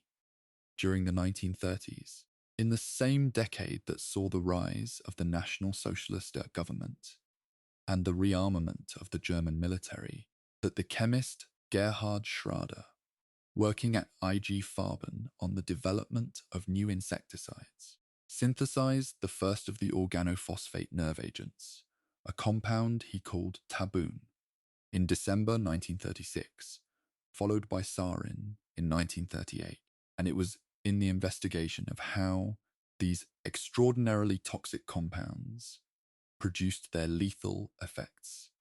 that the mechanism of cholinergic crisis, the overwhelming accumulation of acetylcholine at nerve synapses due to the inhibition of the enzyme acetylcholinesterase, was elucidated with sufficient clarity to make the atropine connection obvious. The pharmacologist David Glick, working in Britain during the early years of the Second World War, and the broader Allied scientific effort to understand and counteract the nerve agents that Germany was known to possess, established definitively that atropine's competitive blockade of muscarinic acetylcholine receptors could prevent or reverse the most immediately life-threatening effects of organophosphate poisoning, and this discovery led directly to the development of the atropine autoinjectors that Allied soldiers carried as a precautionary measure against chemical attack, small devices containing a measured dose of atropine that could be self-administered into the thigh muscle in the event of nerve agent exposure, a development that placed a preparation derived from the beautiful lady into the hands of soldiers on battlefields around the world, and that established atropine's role in emergency medicine in a way that has never since been reversed. The beautiful lady who had been used to end lives in the candlelit dining rooms of the Roman court, and the lamplight kitchens of Italian nobility had, by the middle of the 20th century, been deployed to preserve them.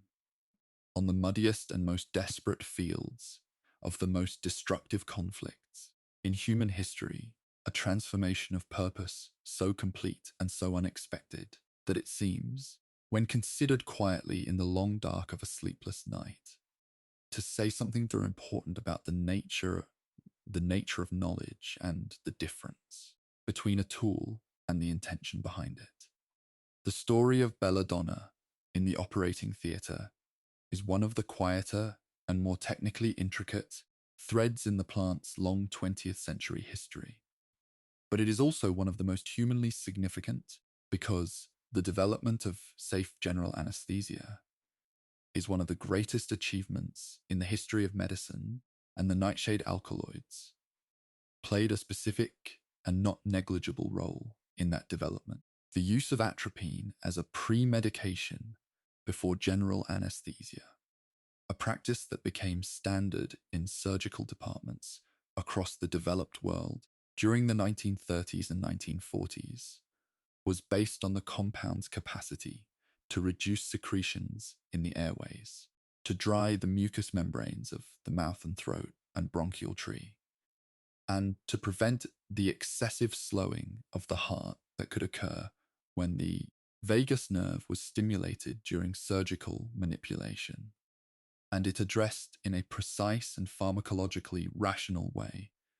several of the most dangerous complications of early anesthetic practice. The anesthetic ether, introduced to surgical practice by William Morton at the Massachusetts General Hospital in Boston in October 1846, and the chloroform that James Young Simpson demonstrated in Edinburgh in November 1847, both produced significant stimulation of respiratory secretions and carried a risk of cardiac complications that atropine pre-medication reliably reduced. And the combination of these early anesthetic agents with carefully dosed atropine represented,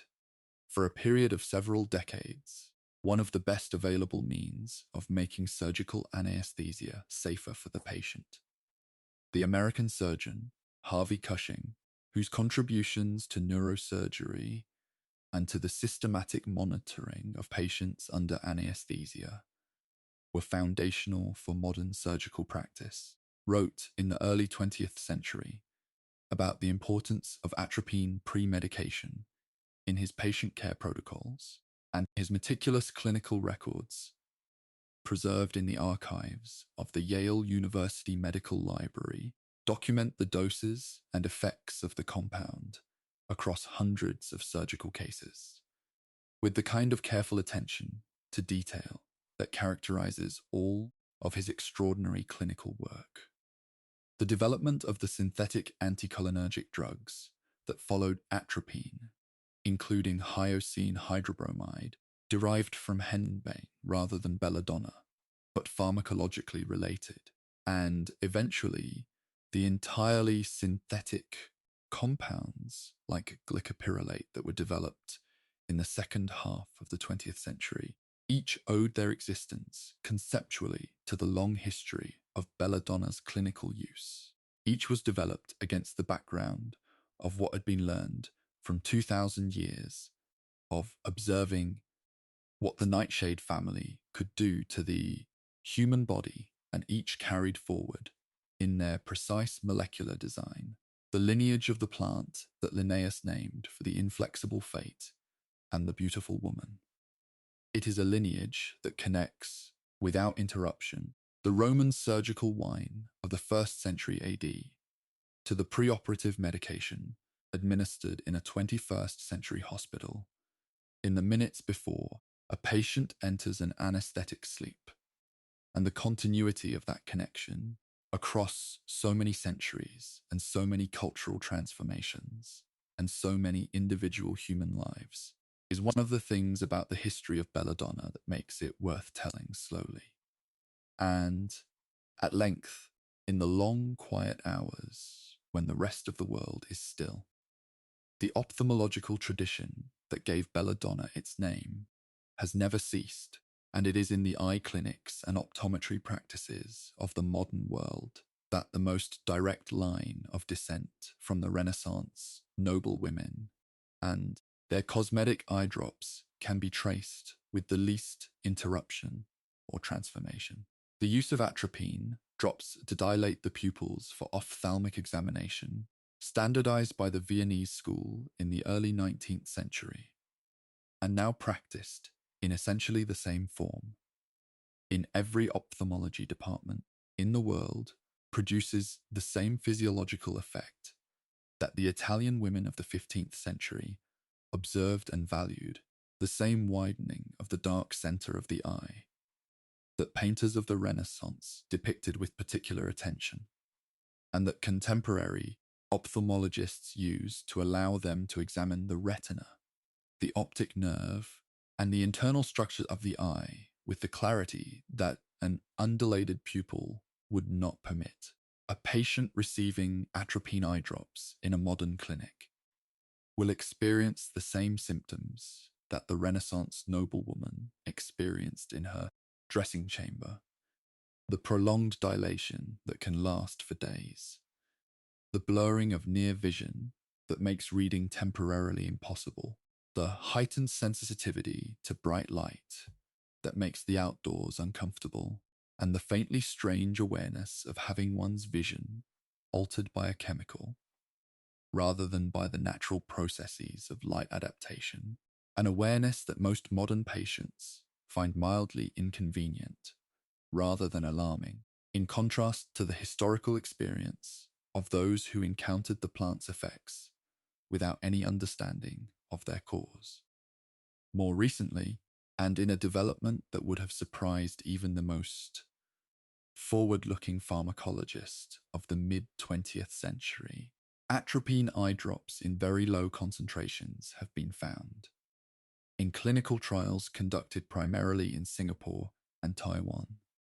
and subsequently confirmed in studies across East Asia and Europe,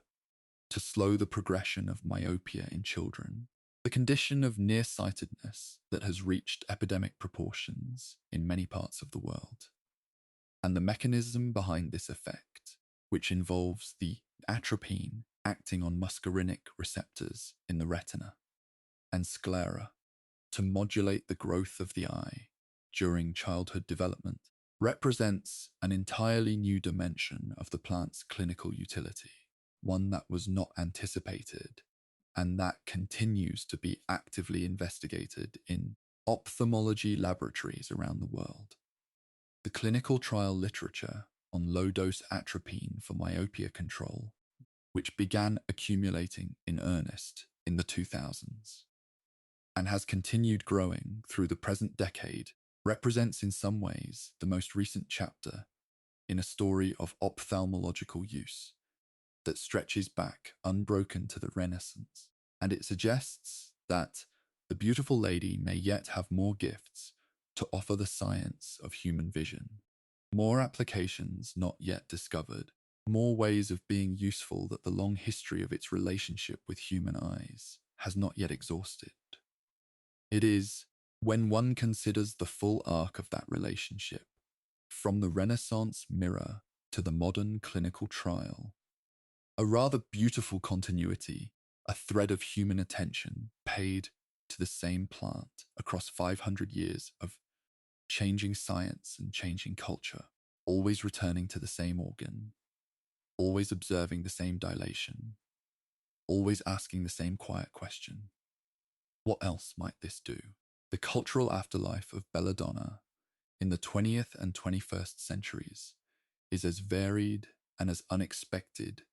as every other chapter in its history, because the plant's combination of genuine danger, beauty, mythology, and medical significance has made it irresistible to writers, artists, musicians, and popular culture in ways that have kept its name circulating through the broader cultural imagination, even as its medical and scientific story has become increasingly technical and specialized. The Gothic and horror literary traditions, which trace their roots in part to the same romantic engagement with darkness and the natural world that had animated Coleridge and De Quincey, found in Belladonna a recurring motif of feminine danger and botanical menace that appeared in Victorian sensation fiction in the works of writers like Wilkie Collins and Mary Elizabeth Braddon, and that continued into the 20th century in the work of Gothic and horror writers who understood the plant's capacity to serve society simultaneously as a literal poison and a metaphorical one, as something that could blur the distinction between beauty and harm, between invitation and danger, between the thing that draws you in and the thing that might not let you go. Agatha Christie, whose knowledge of poisons was extensive, and whose detective fiction drew regularly on the pharmacological literature for its most memorable murders, used belladonna and its alkaloids in several of her novels, including her early work, A Mysterious Affair at Styles, published in 1920, in which bromide and strychnine figure prominently, and her broader engagement with plant-based poisons reflected both her professional training as a dispenser during the First World War and her characteristic understanding that the most interesting poisons were those that occupied the borderland between medicine and murder, as belladonna always had. The name belladonna also entered popular music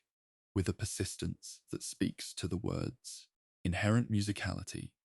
its soft vowels, and its gentle stress pattern, making it naturally suited to lyric use, appearing in songs across multiple genres and decades, always carrying with it some trace of the duality that the name encodes, the beautiful and the dangerous, held in perfect, precarious balance. In the broader popular imagination, belladonna has maintained its association with witchcraft and folk magic, with the Halloween aesthetic of dark berries, and poisoned forests, and the ancient knowledge of women who lived outside the ordinary boundaries of social respectability. And this association, while it simplifies and sometimes distorts the actual historical relationship between the plant and the accused women of the witch trial era, at least keeps in circulation a memory of that relationship and a recognition that the history of Belladonna is inseparable from the history of gender and power and the contested ownership of knowledge about the natural world. The pharmacology of Belladonna in the early 21st century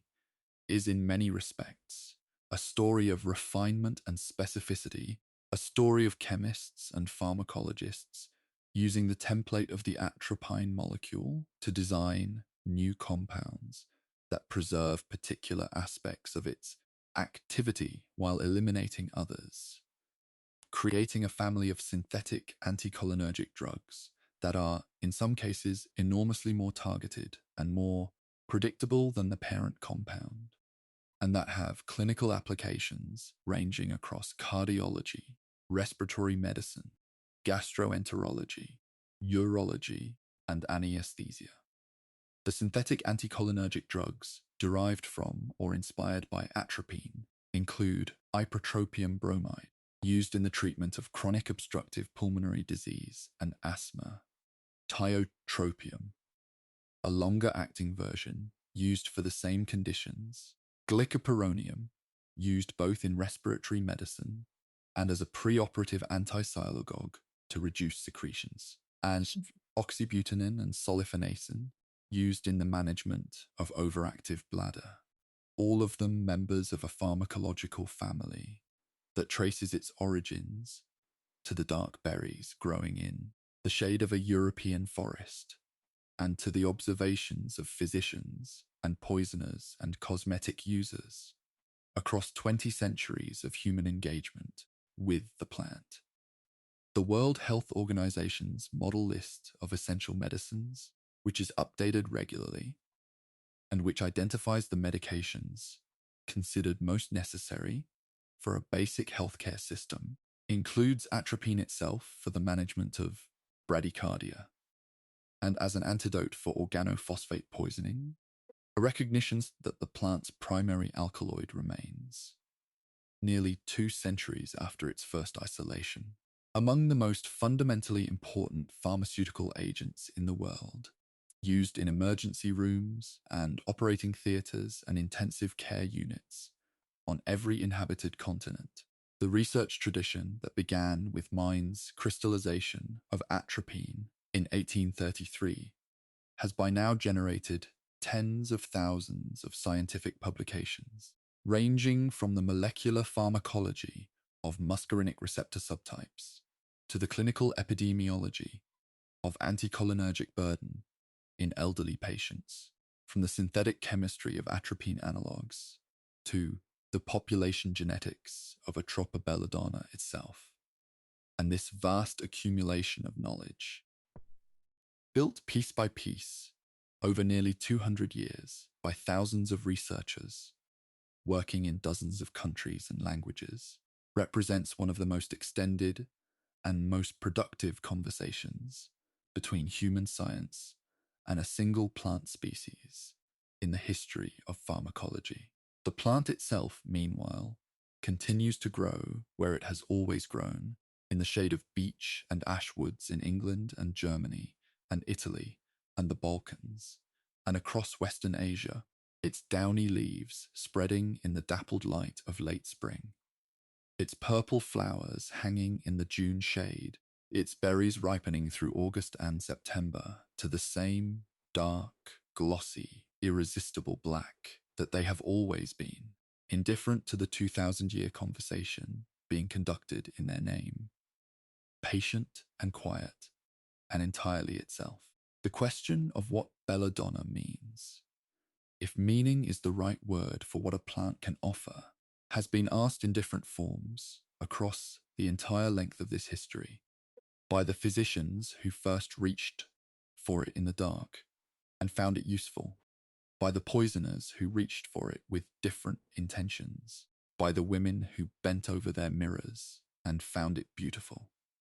by the botanists who named it, and the chemists who took it apart, and the pharmacologists who reassembled it into something more precise. And the answer, or rather the accumulation of partial answers across all those centuries and all those voices, is something like this: that Belladonna means the irreducible complexity of the natural world, the way that a single species can contain within its cells both the capacity to kill and the capacity to heal,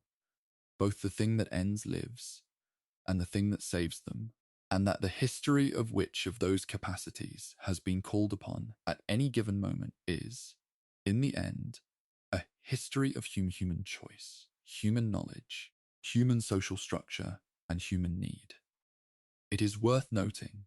as we move toward the end of this long, slow journey through the centuries, that the majority of the human interactions with Belladonna across its documented history have been medical rather than malicious, that the apothecaries and physicians who cultivated and prepared and prescribed the plant far outnumbered the poisoners who deployed it as a weapon, and that the tradition of harm,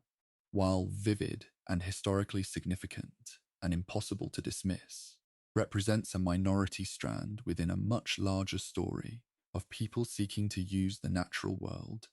in the service of healing and the relief of suffering, which is perhaps the most fundamentally human of all the things that human beings consistently try to do.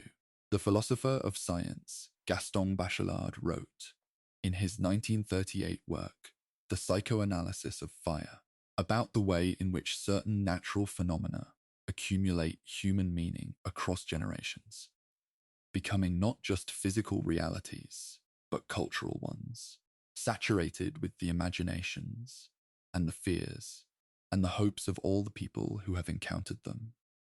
And Belladonna is, in this sense, one of the most culturally saturated plants in the botanical world, its dark berries carrying within them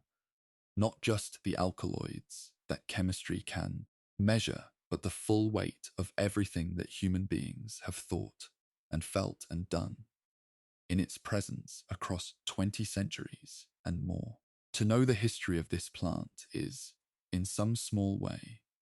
to know something about the history of medicine, the history of power,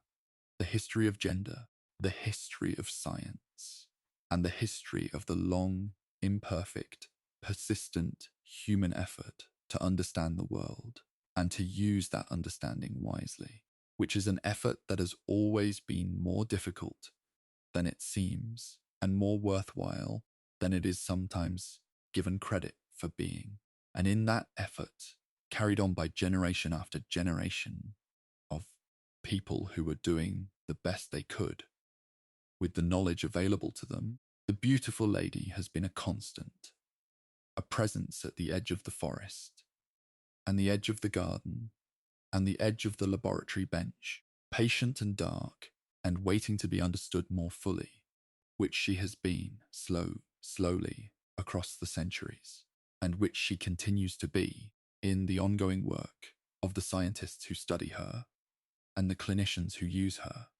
and the historians who tell her story, again and again in the long, quiet hours. The clinical story of Belladonna, in the decades since the Second World War, in the second half of the 20th century, and into the 21st, is in large part a story of the compound's integration into the standard protocols of emergency medicine, a process that was gradual and that proceeded in parallel with the broader development of modern emergency care as a distinct medical specialty with its own training pathways, its own equipment, and its own protocols for managing the acute crises that bring patients to the emergency department in the most extreme states of physiological compromise. The development of the cardiac monitor, the defibrillator, and eventually the mobile intensive care unit created, from the 1960s onward, a medical environment in which the precise and rapid management of cardiac arrhythmias became both possible and expected, and atropine's role in this environment was firmly established by the clinical evidence that had been accumulating since the early 20th century for symptomatic bradycardia, the slowing of the heart to rates that are insufficient to maintain adequate circulation. Atropine remained the first-line pharmacological intervention. Its mechanism of action well understood, its dose carefully defined, its onset rapid to be useful in acute situations, its duration of action predictable enough to allow close management of the patient's response. The advanced cardiac life support protocols developed by the American Heart Association, which were first published in 1974 and have been updated at regular intervals since, included atropine as a standard component of the pharmacological management of bradycardic arrest, and the dissemination of these protocols through the international medical community ensured that atropine became one of the most universally available and most consistently used emergency cardiac drugs in the world.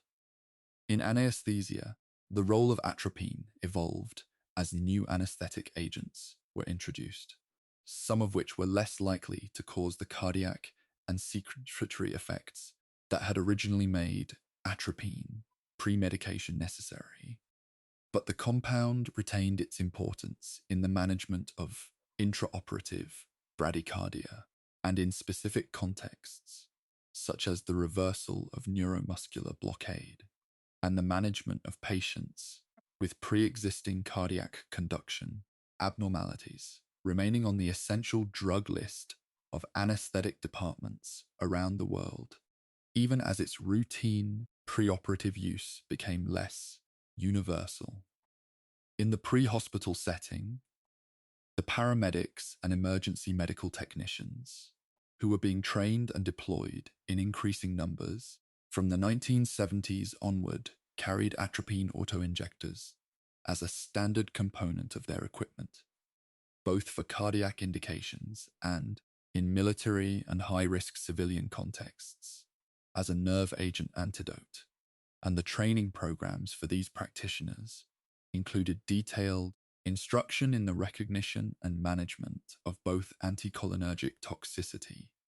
caused by belladonna and related compounds, and cholinergic crisis caused by the organophosphate compounds that atropine was uniquely positioned to counteract, a pharmacological duality that the plant had always embodied, and that the modern emergency medical system had finally organized into a coherent clinical framework. The beautiful lady, carried now in the white plastic auto-injectors of paramedic kits and the glass vials of hospital crash carts, had come a very long way from the route dug by cautious hands in the damp shade of a European beechwood, and the distance between those 2 points, measured not in miles, but in centuries of accumulated human knowledge, is one of the most extraordinary distances that the history of medicine can offer. In the contemporary botanical and ecological literature, Atropa belladonna appears in a context that its Roman and Renaissance interpreters would have found entirely unfamiliar. But that adds another dimension to its already multidimensional history, the context of ecology and evolution, and the relationship between the plant and the non-human world that it has inhabited for far longer than it has been known to human science. The plant's distribution across Europe and Western Asia, its preference for disturbed and nitrogen-rich soils, its tendency to colonize the margins of woodland and the edges of human settlement, all of these ecological characteristics speak to a plant that has been shaped by its interactions with the European landscape over millions of years, adapting to the changing environments of the ice ages and the warming periods, adjusting its chemistry and its physiology in response to the pressures of the animals and insects that fed upon it, and the soil microbiomes that supported it. The tropane alkaloids that make belladonna so significant to human history were not, as has been noted earlier, produced for human benefit or harm. But the question of which animals they were produced to deter, and which they failed to deter, is an interesting one that ecologists have investigated with some care, finding that certain insects and certain bird species can consume parts of the belladonna plant, including its berries, without apparent ill effect, while mammals, including humans, are much more sensitive to the alkaloids, a pattern that suggests the compounds evolved specifically to deter vertebrate herbivores rather than the full range of potential consumers. The blackbird and the thrush, common European birds that are among the most efficient distributors of belladonna seeds, through their consumption of the berries and the subsequent dispersal of the seeds through their droppings, appear to be largely unaffected by the alkaloid content of the fruit. And this relationship between the plant and the birds that spread it is one of the ecological partnerships that's been quietly maintaining the distribution of belladonna across European woodland for as long as both species have inhabited the same landscape. The plant's ongoing success as a species, despite centuries of human harvesting and habitat loss, is in part a testament to the effectiveness of this ecological partnership, and in part a reflection of the same qualities that have made it so persistent in human history: an adaptability, a capacity to grow in the margins and the disturbed places, a willingness to inhabit the edges of things and wait in the shade for whatever comes next. The history of belladonna, as it exists in the present moment, in the laboratories and clinics and archives and forests of the early 21st century, is a history that is simultaneously complete and ongoing. Complete in the sense that the long arc from ancient forest to modern pharmacy can now be traced with reasonable clarity and documented with considerable precision, and ongoing in the sense that the scientific work is still being done. The clinical applications are still being refined, and the cultural and historical work of understanding what this plant has meant to human beings across the centuries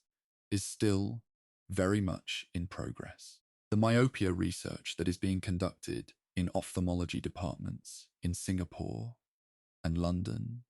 and Amsterdam and Shanghai, where researchers are working to understand the mechanisms by which low-dose atropine modifies the growth of the developing eye, represents one of the most active current frontiers in belladonna research, with clinical trials that have enrolled thousands of children and produced results that have already begun to change the clinical management of myopia in several countries, and that may, in the coming decades, become standard practice globally. The research into the muscarinic receptor subtypes, the 5 distinct variants of the receptor that atropine blocks non-selectively, is producing a new generation of selective compounds that target specific subtypes while sparing others. And these compounds, some of which are already in clinical use, and others of which are in various stages of development and trial, represent the continuation of a pharmacological tradition that began with the isolation of atropine in 1833, and that has been generating new knowledge and new clinical tools with remarkable consistency for nearly 2 centuries. The historical scholarship on belladonna, which has grown substantially since the 1990s with the development of the history of science and medicine as rigorous academic disciplines informed by gender studies and social history, and the history of women's experience, has produced a body of work that substantially revises the older narratives recovering the complexity of figures like Livia and Agrippina from the simplifications of ancient gossip, restoring the dignity and the practical intelligence of the women healers and herbalists who were persecuted as witches, situating the professional poisoners of Renaissance Italy within the social structures that shaped their choices, and treating the history of a dangerous plant with the same seriousness and the same nuance that the history of any other significant force in human civilization deserves. It is a scholarship that is still being written, still being argued about, still being revised in the light of new evidence and new interpretive frameworks, and it will continue to be written for as long as there are historians who understand that the most revealing stories are often not the ones about the largest and loudest events, but the ones that run quietly underneath them, in the margins of the forest and the margins of the record, patient and persistent and always slightly more complex than they first appear.